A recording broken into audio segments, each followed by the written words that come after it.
Kain tayo ng tisa. Matagal to siyang nahinog. Tapos pinost ko. May nagsabi na yung tangkay daw alisin tapos lagyan ng asin. Wow. 2 days lang. Hinog na. Atin. Oh. Masarap.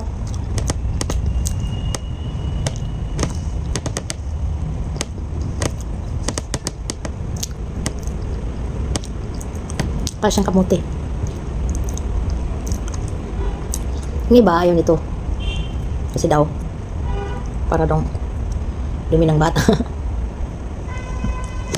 Nga pala. Ito ayaw nila.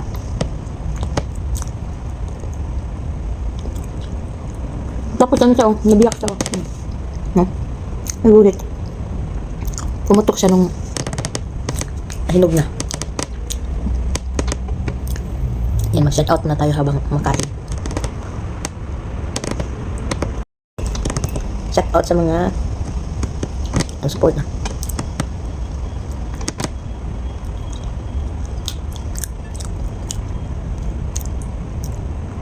Sa 10 years ko dito ngayon ako nakain dito.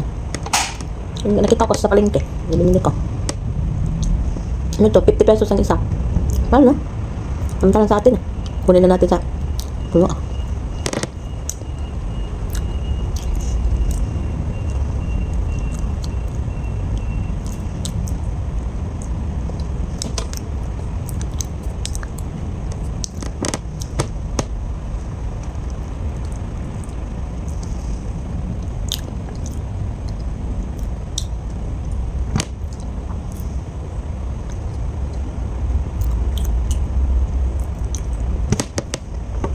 Shout out sa mga nag-support, sa mga laging nag-support, lagi nanood sa video ko. Thank you so much.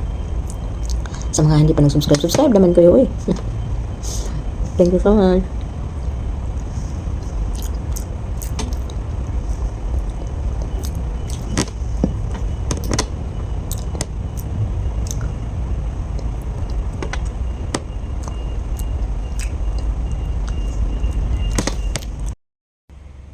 Thanks for watching.